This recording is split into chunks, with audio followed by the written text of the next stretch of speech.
On the very rim of known space, justice is a long way away. Hello, my friends, and welcome to the Space Game Junkie Podcast. I, as always, am your co-host, Brian. Joining me, as always, are the construction people outside. Hopefully you can't hear that too much, but they're still here. Apologies. I'll try and mute myself when I'm not talking. Also joining me is your co-host, Spaz. How many Cardassians, excuse me, how many Cardassians does it take to screw in a light bulb?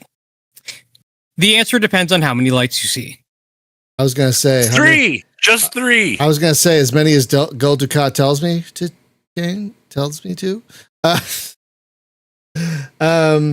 Your co-host, Julie? Hello from the Midwest, or as I understand, there's an argument, Mid-North, West. If That's you need me, now.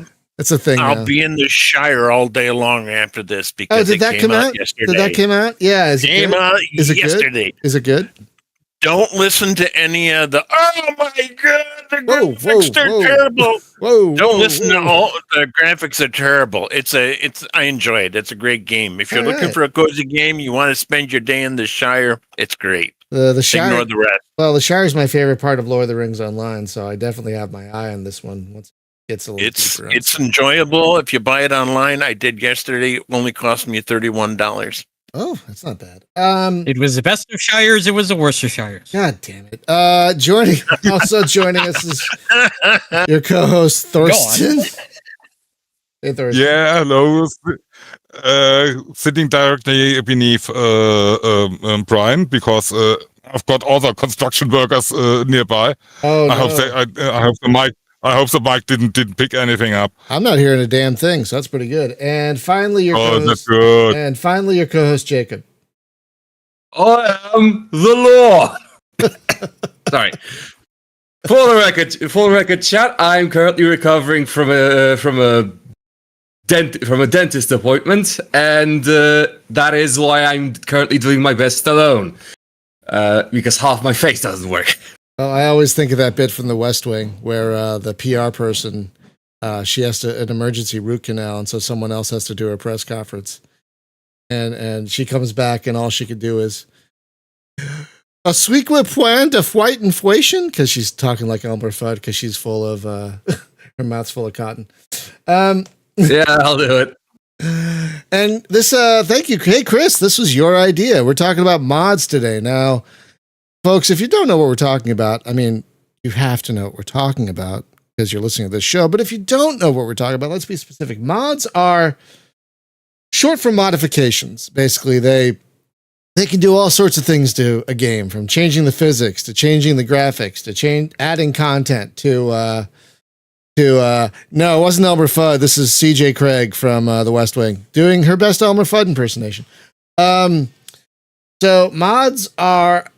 When did mods start being a thing? It was the 90s, right? Like it's been a thing for a long time. Possibly earlier. Like if we're talking Doom, if we're talking like Doom mapping and the like. Yeah, 90s. I'm willing to argue earlier. Early 90s. Early 90s. I remember playing an Aliens.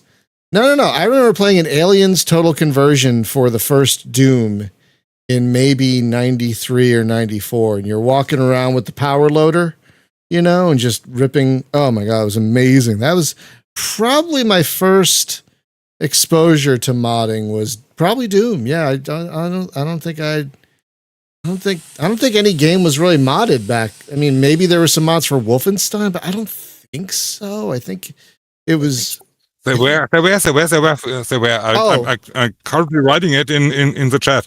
Oh, okay. Okay. So even before Doom, there were. Okay, I guess that's the point being very old. Yeah, a long time. Probably at least Wolfenstein. Probably, I wouldn't be surprised if it goes back even further than that. But we're not talking about making maps or anything. We're talking about things that can, change the very nature of the game. And there are a lot of great ones. There are so many good ones that do all sorts of things. Just go to the Nexus, the mod Nexus, or just about any game that has a workshop on Steam, and dear Lord, you will find so many great mods. So we're going to talk about some of our favorite mods today. I thought we'd focus on because that gives us focus. Obviously, I mean, we can't get really to none of us are programmers, so we can't get really into the technicalities of what makes a mod, and every game is different. So I'm going to start, and I'm going to cheat a little. I'm going to start with the entirety of the Free Space 2 mod community, primarily through the Gnosis launcher.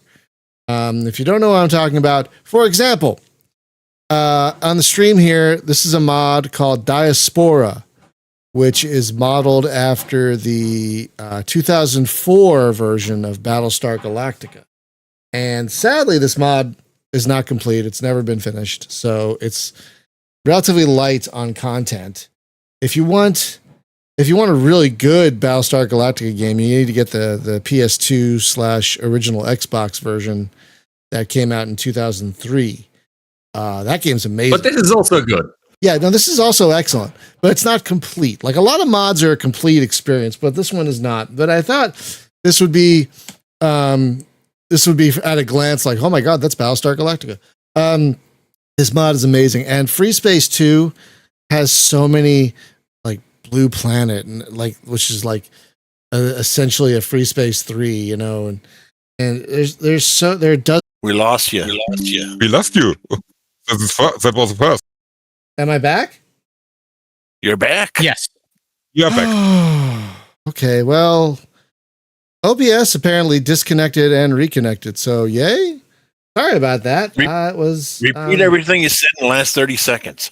Something about Free Space 2 is an amazing selection of mods through the Gnosis launcher, from things like Blue Planet, which is essentially Free Space 3, and all kinds of single missions, all kinds of campaigns, all kinds of things that like there's several anime focused campaigns that change the entire graphics of the game. For me, this is the pinnacle of modding is the Free Space 2 community. I tell people, when you're buying Free Space 2, you're not just buying the best space dogfighter of the last almost 30 years.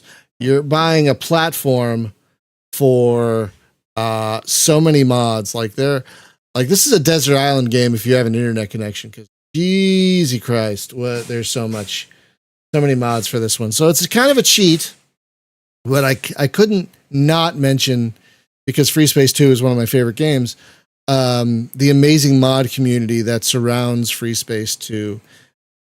That it's very easy to get to with the Gnosis launcher. I mean, you buy Free Space 2 on GOG, you get the Gnosis launcher, tell it where Free Space 2 is, and suddenly you have updated graphics.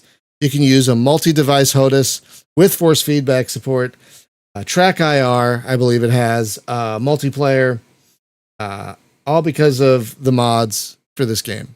And it just keeps going. It just keeps getting better.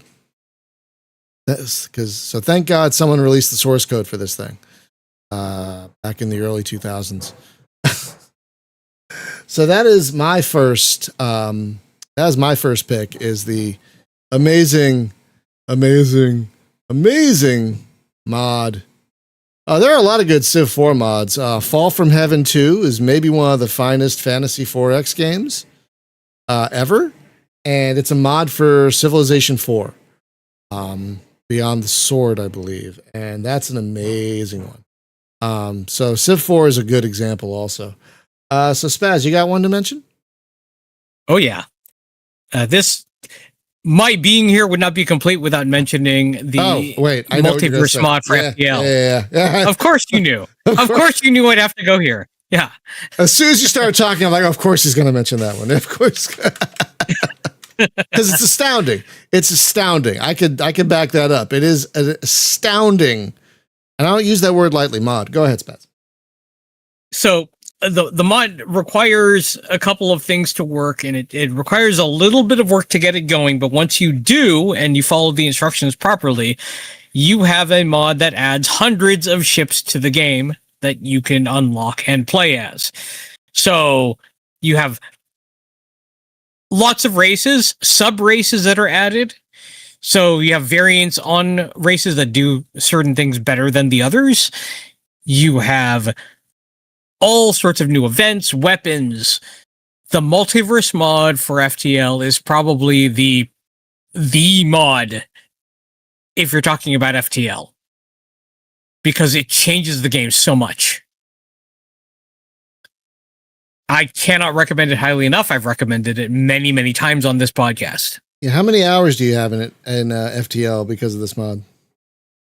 Oh, let's see. As of right now, over 800 hours. Yeah. I don't know. I mean, FTL has some legs to it, but 800 hours? I had about 150 hours in FTL before I installed the mod. Right. Like vanilla FTL, does have, some really good legs to it, but you add this mod and it just adds so much. My God. It's amazing. I can totally back you up on this one. An amazing mod. So Thirsty, can I share what you just wrote in our private chat? Because it's really funny. Can I share that? Really of course. So last night, as we record this, a huge earthquake, probably the biggest one I think since 2011. They said like 8.8, hit was off the coast of Russia, and so there's tsunami warnings all over the place. Like Hawaii got hit with some pretty high waves. Nothing super damaging, thankfully. But we were under a tsunami warning here in California, and so Thorsten was like, when my internet went out, he was concerned that the tsunami was bigger than predicted. I'm surprised there hasn't been. If it was, it would have happened about 11 hours ago. Yeah, roughly. Yeah, but still funny. If you know a bit about geology, everything is possible. Right, that's true. Quick tangent. Has there been a disaster movie focused on tsunamis? Like, I know we've had volcanoes and asteroids and things like that, but I don't know. I don't remember what it's called. Yes. There is one? Okay. Whole world flooded. Oh, you mean, was that The Day After Tomorrow? That one? Or I think that's what it's called. Yeah, it's one where the whole world flooded. Or 2012? I don't know. Maybe. One of those. 2012 is one of those. Yeah. Yeah, that had tsunamis as an element, I think, but it wasn't like the movie's called Tsunami, or whatever. No. There's one that was about the one that happened on outside of Thailand when that got hit. I think that was 2005 or 2006. But that particular tsunami was one of the that was also a result of one of the top 10 earthquakes that have been recorded. Right, I remember. And the one that just happened yesterday was also in the top 10. I believe it's now tied for top 5 or 6 at this point. Well, one of the things that can happen, like when our town flooded, the water didn't hit us, but it took the infrastructure out for a week. Oh. Yeah. Okay, I'll have to look that one up. Yeah, okay. So there is a movie about a tsunami in Thailand from the aughts. Yeah. Okay, that's good. I was wondering, like, there's got to be at least one disaster. I love a good disaster movie, and yeah, I was like, there's got to be a tsunami one. All right, sorry. Side note, but yeah, folks, multiverse mod for FTL. It, like, if I can install it, it took like 5 minutes for me to install. It's like 5-10 minutes. It's a very simple installation. If I could do it, it's. I'm going to admit one thing about it, though. When I started playing, I'm like, it's a little overwhelming. There's a lot. I was a little like, oh my God, what do I do? But that's kind of the point, though. But yeah, that's a feature. There is so much. That's a feature. That's a feature. And just because it overwhelmed, I'm easily overwhelmed. So it's not a knock. I'm just saying I was overwhelmed. But multiverse mod, astounding. Just a triumph of modding, especially for an already really amazing game like FTL. So yeah, that one's great. All right. Julie, you got one? Yes, I do. I've done a little bit of modding myself. The Bethesda games makes it really easy to mod because they publish their own modding tools. They publish instructional videos about it, about how to optimize it, and how to even code. Of course, I've even coded once, but it was like with the assistance of somebody who knew what they were doing. So my games I usually mod are X4 Foundations and anything by Bethesda. But I will say my first choice in any PC version of Skyrim is and I've talked about this before, I know, if I have to listen to that Nord say you're finally awake one more time, I am going to lose my shit. Somebody did a mod, and it's one of my favorites, and it's called Another Life. And what it does, and it's easy to build on this, what it does is it said, okay, what kind of background do you want? Where do you want to start? Are you a vampire in a den? Are you somebody who's a traveler? So it kind of goes back to the earlier Elder Scrolls games. With its character generation. It's built for Skyrim, yes. Right. No, but like if you play like the earlier Elder Scrolls games, when you're making a character, you have to do like a questionnaire or whatever, like you're picking your character before all that. Plus, you can, what I've done before, to say, okay, I'm a traveler, I stop it in, but I'm also going to incorporate this with a mod that allows me to play one of the characters from The Witcher. I don't remember her name, but that is one of my favorite Skyrim mods, and it's called, I don't know if it's still out there, I have it, it's called Another Life, and that's the one I always use first, so I don't have to listen to "So You're Finally Awake." Oh my God, I mean, there is that pillow that I linked from Etsy. Right. Oh, that's right. That's right. You're finally awake on it. That's right. Oh my God. It's spectacular. It even has his face and then the caption, "You're finally awake." The only way around this on Switch is, because it's on everything, is save the game just before they say, okay, we're going to take you off to cut your head off. And then you can use that as a jumping off point. But because there's no way to mod Switch. Yeah, the Switch doesn't have the mods, which is ridiculous. Like the whole point of playing Skyrim is the it does and it doesn't. Oh, really? You can put if you jailbreak your Switch, you can put other mods on it. But you shouldn't do, because don't do that. Don't do that. They can brick it. I will. They can brick it. They can brick it. I have noticed when I played, yes, I got lucky and got a Switch 2. I had to put my name in a lottery. And the new version of Skyrim has a lot on Switch 2, has a lot of mods in it from the Bethesda Corporation had in their game you normally have to download. They just add it to the game, which is kind of nice. So they put the mods in for you. Oh, not bad. Yeah, I've seen. Yeah, the reason I mentioned it. Yeah, the reason I mentioned it is that if you do anything to your Switch 2, Nintendo can brick it. Yeah. Even if you use one of those MIG things, they can detect you using it and cut your MIG things. Cut you off. Yes, the deal is, it was this thing that will allow you to take one of your cartridges and duplicate it. And the whole idea was supposed to, air quotes, back up something you already own. Yeah, sure. And the Nintendo Corporation said, the hell you do. And they built it into the Switch 2 that says we can detect it and we will cut your Switch 2 off from the internet permanently. Maybe that's a good topic. Companies that are openly player hostile. Well, here's the thing. They are player hostile, but I don't know that it's a good topic for how we're doing things, because because that puts us in a bad position if we go there. Yeah, never mind.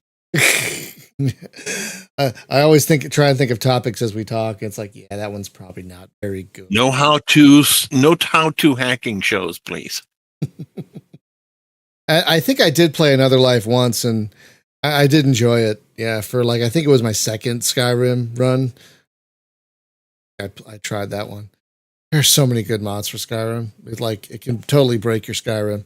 Like I think people have like hundreds and thousands of mods running for their Skyrim installs. Like my God, Yeah, I had about 30 or 40 mods at most. Yeah, I only had maybe 20 or 30. Like I didn't have too many because I'm like, it's gonna be work just keeping this updated. It's gonna be.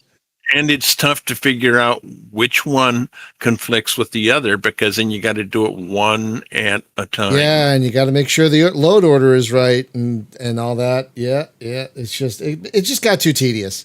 It just got too tedious after a while. But that is a good mod for a good game. Thorsten, you got one? Okay. I've got to start slowly. Okay. I love modding games. The problem is rather that many mods I find usually don't they are not for my liking. Let's put it that way. Okay. Having said that, I've got several games that I have heavily modded, and the first one I want to mention are the Mountain Blade games, and all of them. Because I guess there's not a single Mountain Blade game that I ever played that I haven't heavily modded. They're very mod friendly. Let's just put it that way. Yes, that's a plus on the whole games that they were designed that way that you could mod them easily. Yeah. I even tried to learn Python about 20 years ago. Yeah, it's around the time 26 or 27, and helped to doing some mods for the early versions of the game. Having that said, I want to mention just one thing. If somebody, by chance, from the Mountain Blade modding community listens to this podcast, we need a sword and sorcery mod for Bannerlord. I mean, come on, guys! The music alone tells you that it screams for sword and sorcery stuff. Oh, that's my take on this. Do you have like one mod in particular or one set of mods you really like for the Mountain Blade games, or should I just mention the Mountain Blade games? I just mentioned the games because I've really have no favorite mod. Probably for the first two ones for Mountain Blade and Warband, the Florist mod, which added a lot of good content. The Florist, like a flower person? Florist. It's without a T at the end. Florist. Okay, got it. Thank you. Yeah. I'm going to write these. Don't worry, I'm writing these down. So I'm not going to link them, but I'm going to at least list them on the post on spacegamejunkie.com. So we will have a list of the things we're talking about, at the very least. So you could search for them yourself. So don't worry, you don't have to worry about remembering all these because I am writing them down. So Florist. Okay. I keep meaning to pick up Bannerlord. I should at some point. Okay. It's fun. Yeah. It's really fun. I've heard it's great. I've heard nothing but good things. All right. Jacob, you got one that you want to mention? For one mod that I want to specifically mention that isn't just me bringing up a bunch of other stuff, I'm going to have to go with the XCOM Enemy Unknown's Long War. The Long War? Yes, Long War mod specifically for XCOM Enemy Unknown, because the subsequent attempt with XCOM 2 didn't quite work out. Yeah, I know there are a lot of people who this is the only way they play XCOM is via the Long War. I'm not surprised. It is a mod for psychopaths, don't get me wrong. It is a mod for insane people. It is a mod for people who saw the original, the original XCOM games from the 90s and went, what if we made that worse? What if we made that more insane?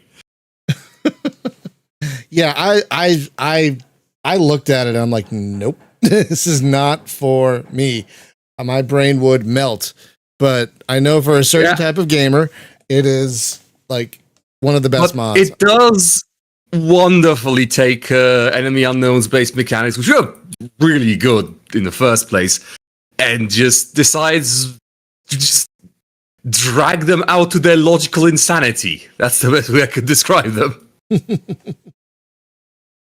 Yeah. That's a good one. Yeah, that's a really good one. I've not played in a very long while because, I mean, it's like, a game that requires prep. I was gonna say it looks like it asks a lot of you to play it properly. Oh, dramatically, it's nuts. I played it once. I didn't really get through it because I went back to the base game after that. Yeah, it doesn't look like something like, I'm just going to casually play the Long War this weekend. I'm just going to get a beer. No, this is not how the Long War works. It's a commitment. It's not called the War of Reasonable Length. It's not called the Casual War. It's not called the war that respects your time. Exactly. It's kind of in the name. It is very much upfront with what it wants, with what it's doing. It is not trying to pretend it's something it's not. Am I remembering correctly that the folks who did the Long War went on to do Terra Invicta, yes. Terra Invicta. Which is a game I am very excitedly waiting for the 1.0 release of, and not playing it until then, because God, this game is gonna be a game I play through once to completion and then give up on. And that playthrough is gonna be like 600 hours. Someone else was talking, I think, while we were trying to talk. Was someone else trying to say something? I think it sounded like someone else. I think Thorsten was saying something. Yeah, Thorsten. Nope. I was just adding. I'm just enforcing the topic. Oh, okay. What was said? All right. Cool. Just to make sure we don't miss anything, because folks, we're not using cameras, because who wants to see that? But so we got to kind of hope and guess that we're hearing each other properly, so we don't step on each other. You know what I mean? Yes. So yeah, XCOM Long War for when you want your XCOM to be even more insane. Yeah, that's a really good. All right, my second mod I want to mention is it's a little confusing. It's called Elite Force for SWAT 4. Now no relation to the Star Trek game with the same title. Nothing to do with the Star Trek, the two Star Trek first-person shooters. Nothing to do with those at all. This mod, because there's basically kind of two SWAT 4s. There's the base game, and then there's what the hell is the Stechkov Syndicate? I think that's what it's called. They're kind of two separate things. Like they don't blend together very well. But what this mod does is it blends them together into one like mega campaign, and does so brilliantly, while also streamlining the game a little bit, making it a little better, making the graphics a little better, making it run better on modern Windows. If you guys haven't played SWAT 4, it is probably, I think, still the best game of its type. I know there's like Ready for Not and everything. I haven't played it. But from what I've heard and what I could tell, SWAT 4 is probably still the better game. And I think Elite Force makes it, I think, the pinnacle of this particular subgenre of first-person tactical games. Because SWAT 4, the base game, is already like astounding with the command system and the random perps and everything, and people that make all kinds of maps for it and everything already. But the Elite Force just builds on top of an already excellent game to make it a more cohesive and smoother experience overall. And SWAT 4 is not expensive. You can get it on GOG. And if you like first-person tactical games where shooting is the last resort, you're supposed to arrest people. Which now in America is like, oh, isn't that adorable? When we thought the insert joke about historical inaccuracy. Remember when we thought the cops wanted to arrest people? When that was so cute of us. But no, SWAT 4 is legitimately a great game, and the Elite Force mod is an amazing mod for it. That's the second one I wanted to mention because it's astounding. Spaz, you got a second one? Oh yeah. Okay. So the mod that I'm going to talk about is a mod for Slay the Spire. Now, Oh, there are plenty of mods that add new characters, new cards, change up the gameplay in a lot of ways. The one I'm going to mention doesn't do any of that. okay. What it does is it changes all of the cards, not in a gameplay way, in a cosmetic way. It adds googly eyes. Animated googly eyes. God damn it. I was drinking a drink when you said that and almost just lost it all over all my equipment. It adds googly. Now, it adds googly eyes. Now, not only are all the cards that have faces on them having those eyes replaced with googly eyes, they follow the camera. They follow wherever the mouse pointer is, they follow it. Okay, As you're moving your mouse pointer around the screen. Now, it gets better because it's every card. So even the ones that don't, and every character. So if you played the game, you run into Neo at the beginning. Neo, the giant whale with multiple eyes. Yes, all of those are googly eyes too.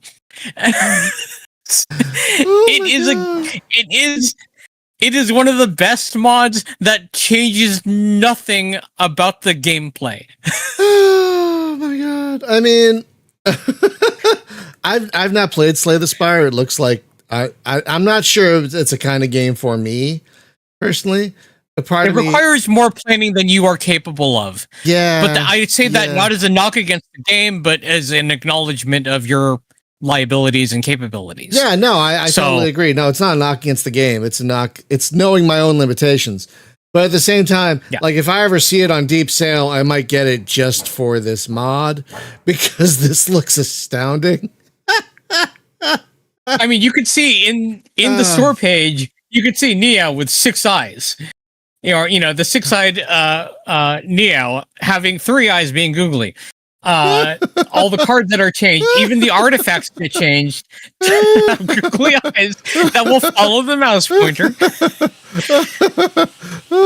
And that is all it does. But it works with every card. Okay, that is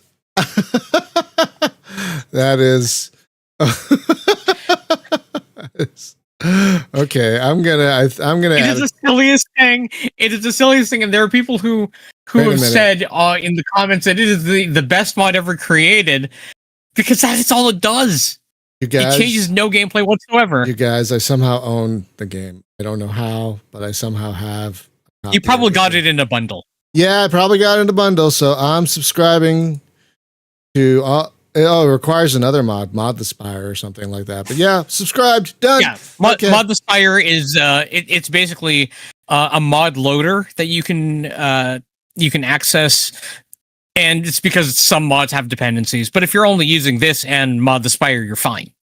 Oh. Yeah, easy modding, very easy modding. And if you need gameplay tips, you can ask me because I have many hours to Slay the Spire.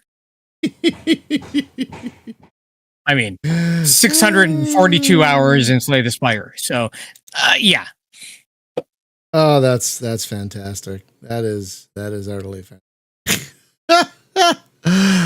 This is a great mod. This is why mods exist, so you can do silly shit like this.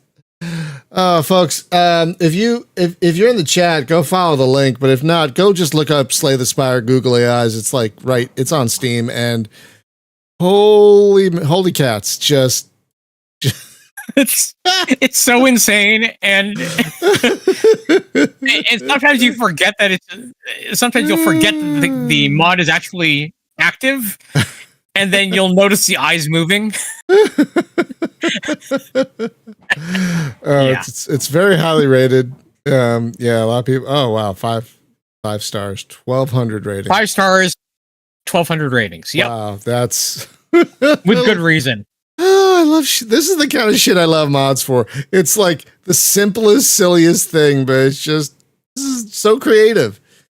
I wish I was this creative. It's just such a brilliant and simple idea. Love it. That's wonderful. Wonderful. I'm still laughing at it. I'm still laughing. Okay, calm down. I'm going to have to install this game and try it out now because I apparently somehow own it. All right, Julie, you got another one? Yes, I do. Go for it. And I will preface this by saying that, you uploaded a lot of mods for X4. Mm-hmm. I did an arena combat mod for Fallout 3 where there's a spaceship one where you could fight anything you wanted. But since we're talking about mods that are simple little things that just a little touch of something that makes the world seem better. Mm-hmm. One of the things that irks me to no end in Skyrim is when you walk in and it's like, I defeat dragons on a regular basis. I am the Dragonborn. And I'm like wearing dragon bone armor and some dumbass guard says, "Oh, let me guess, somebody stole your sweet roll." There's a mod out there. There's a lot of different versions, but one's called Just Desserts. I looked it up. And what it does is when the guard says, "Let me guess, somebody stole your sweet roll," the guard bursts into a pile of sweet roll. And I said, take that, USOB. And that's one of my favorites. That and the one with a guy from when you go to Whiterun, the guy says, "Oh, have you gone out to the Cloud District?" "I guess not." I said, "Oh, well, you're aloof now because your house is 5 feet above everybody else's." And as soon as he says Cloud District, he blasts up into the clouds, and I don't remember what that one's called. Look it up. Skyrim is a great showcase for the serious and the silly. Probably one of their finest games. Hi, Yi, did I say your name right in the YouTube chat? Yeah, this is a mod for Free Space 2 called Diaspora, which is a Battlestar Galactica 2004 mod, which is absolutely astounding. Like, this is I wish it would be finished someday. I don't think it's ever going to be. But just to fly around in a Viper in this kind of fight between Battlestar and your base and a couple of base stars with all the flak and everything, it's amazing. All right. One of the many, many mods for Free Space 2. Okay. Thorsten, do you have a second one? Indeed. Great. But I'm talking again about a game series, and Sure. that's both Ulite and Pioneer. Okay. Both are games that are based on the first two real Elite games. Yes. And I highly recommend both games, and they are free by the way. In my opinion, they are better than the current Elite Dangerous. They absolutely are. They absolutely are. So it may change because it seems that the current dev team of Elite Dangerous is respecting the game a bit more and the game world. And let's see what happens. There's a chance that they might beat Star Citizen. But it's a small chance, but it is given. Anyways, both Ulite and Pioneer are easily moddable, and there's quite an interesting mod community working on both games. And I mentioned both games because basically it's the same people that are working on it. Oh, really? Oh, I didn't know that. Yeah. It's at least a part of both teams are that are working on the games are the same people. Oh, I didn't know that. That's a pretty fascinating thing. That's great. Yeah, I don't have any specific mod I would pick in both games. It's interesting. I just loaded up. Sorry to interrupt. I just loaded up Elite because I was talking about Frontier for another podcast, and there are like some recommended mods they tell you about in the game. Like you can download these mods inside the game. I don't I don't know if I don't know if Pioneer has the same in-game mod download capability. I don't think it does, but just to clarify, folks, Oolite is like a fan-made update of the first Elite, and Pioneer is a fan-made update of the second Elite, Frontier. Just so you know which one you want to go for. If you want to go for like OG Elite, you want to go for Oolite. If you want to go for Frontier, you go for Pioneer. Because let's be honest, they're pretty different games, honestly. But yeah, they both have great modding communities. But Oolite has mods. Like when I install, they're like, "Hey, do you want to install some of these newcomer mods?" I'm like, "Sure, absolutely, do it." Right. Yeah, it did it right in the game. Yeah, so that was pretty cool. Okay, that was it from my side. All right, no, those are terrific and free. I can't recommend them enough. If you're like, why is Elite Dangerous kind of suck? And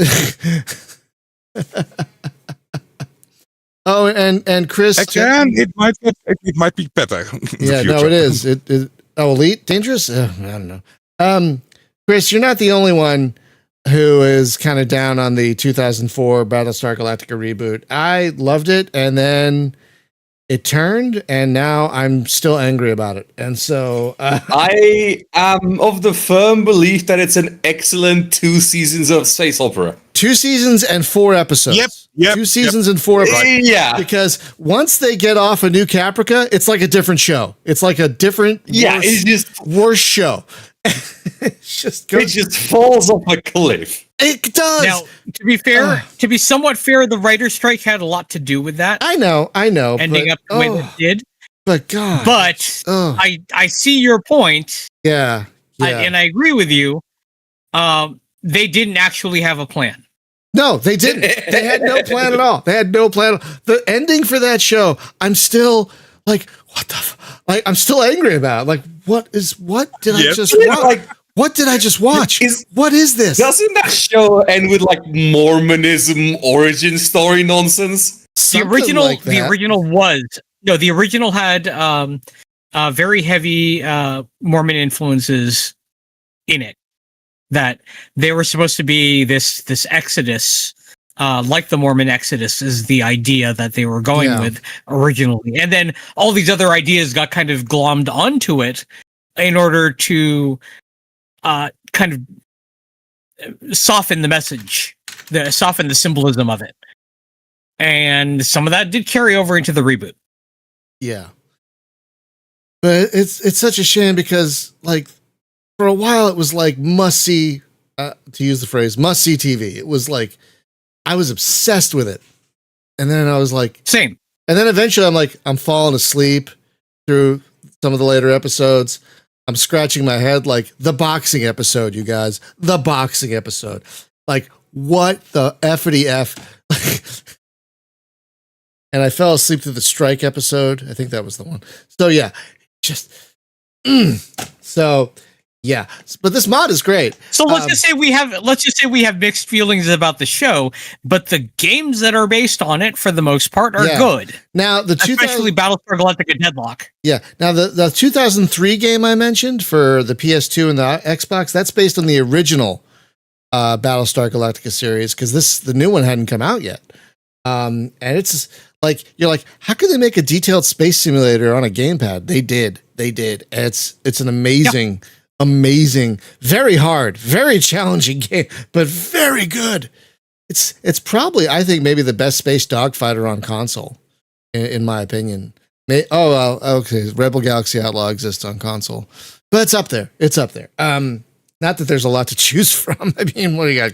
Colony Wars, but yeah, the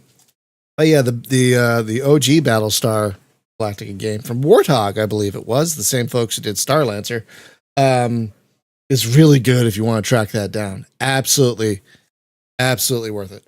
All right, Jacob, you got one to finish us up? So one more mods.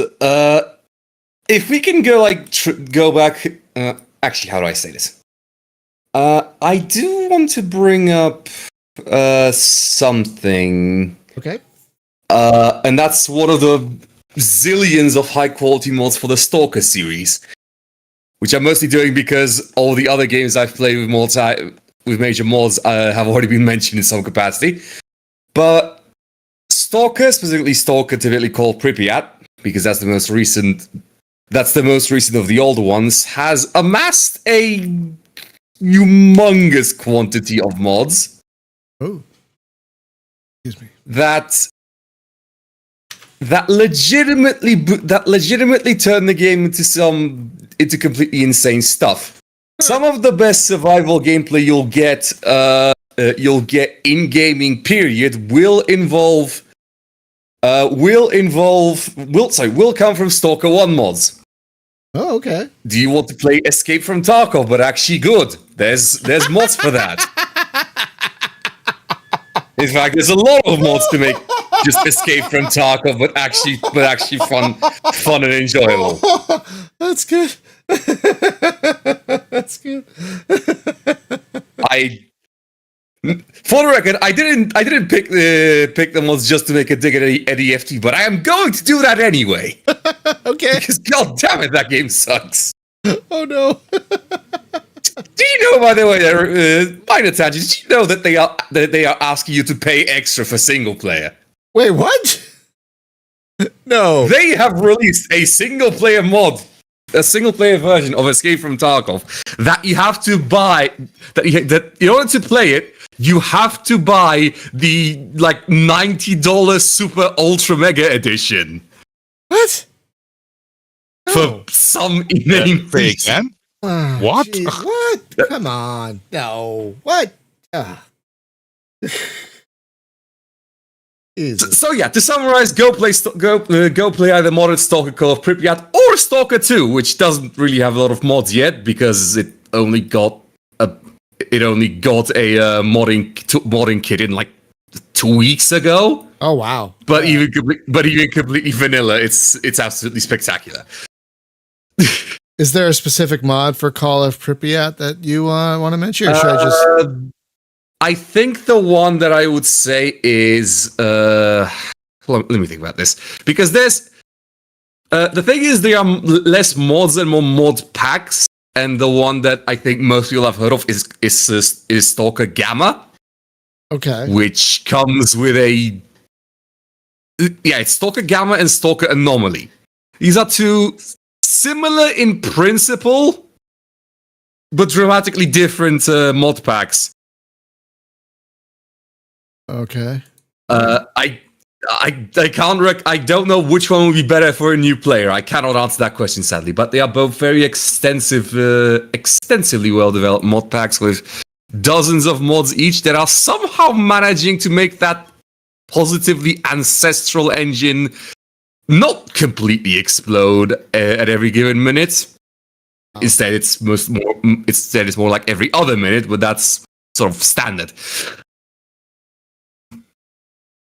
Oh, well, I'm not going to play it because I tried one of the Stalker games and it gave me nightmares. So I'm not going to play it. Yeah, I don't blame you. It is a game that can and will cause you nightmares. Oh God, it freaked me. I had to walk away from the computer at one point. I shut it down and I didn't look at a screen for 20 minutes because it just scared the bejesus. The last game to do that before that was System Shock 2. Just scared the crap out of me. Yeah, no. We're I know a lot of people love those games, but I am not one of them. So, folks, I want to throw one out real quick just before we wrap up. It's called VCMI. I've mentioned it before. It's more of a launcher than a mod, but it allows you to play Heroes of Might and Magic 3 on on Linux or an Android device or an iOS device, but it also has mod support built in, so you can download a bunch of mods to Heroes of Might and Magic 3. And it's free. All you need to do is own, not the HD one that's on Steam, but the one from GOG. That's the one you got to get. And so that one, I've been playing. The two most played games on my tablet are Heroes of Might and Magic 3 and F-117A Stealth Fighter. Because of these amazing mods and the way people, yeah? If I may, I found the mod that I wrote, one of the ones I found out there. It's called Mothership Zeta Reloaded City in Space. Oh. And the last thing I did for it It's for Fallout 3, and it was called Dr. Death's Arena of Pain. I added, which is the combat thing. All right, I will add that to the list. I put everything in the podcast green room. Right, that's for Fallout 3. That's for Fallout 3. Okay, great. Thank you. All right, so yeah, I know, Chris. No, I completely, because side note, I was trying to use a thing called Winlator, which is a Windows emulator for Android to get Heroes of Might and Magic 3 to run. That was like one of the first games I wanted to get running on my tablet. And then you told me about VCMI. I'm like, oh, like the heavens shone and sang at me from above. Like, if you love Heroes of Might and Magic 3, that is a must-have. Even if you're just running it on Windows. The fact that like it could like enhance your game through mods and map packs and everything, just worth it. That's going to wrap it up because we have a hard stop in a few minutes. So next week we are going to talk about another topic from Chris here, spiritual successors. I won't say any examples. I'll say them for the show. We're going to talk about spiritual successors, not just in space games, though we'll probably focus on space games at least, but games that like developers who loved a game and were like, I want to make one like that. And how else do you describe a spiritual success? And tomorrow we'll be returning to Star Valor unless something happens, like another tsunami. So thanks for hanging out with us. Thanks to chat. Great chat today. Again, these mods will all be listed on the post on spacegamejunkie.com when the MP3 goes up tomorrow. So hope you didn't feel like you had to write anything down. So thanks for hanging out with us. Be safe, be well, take care of each other. Please get all your shots, get vaccinated, get checked out by a doctor while you can, if you can, because catching things like sleep apnea and whatnot is important. Like apparently everyone has sleep apnea almost. So if you snore, it's a whole thing. Yeah. If you snore, get checked out. Seriously. I am like the biggest sleep apnea advocate you will ever meet. Thank you as always to our patrons for helping pay for things like restreams so we can all chat to each other and I could stream to multiple platforms relatively easily. Don't forget to check out retrodogfight.com. The next episode will be dropping in a couple of days, which I believe is focusing on the early Microprose Ace games like Hellcat Ace and Spitfire Ace. And don't forget to wear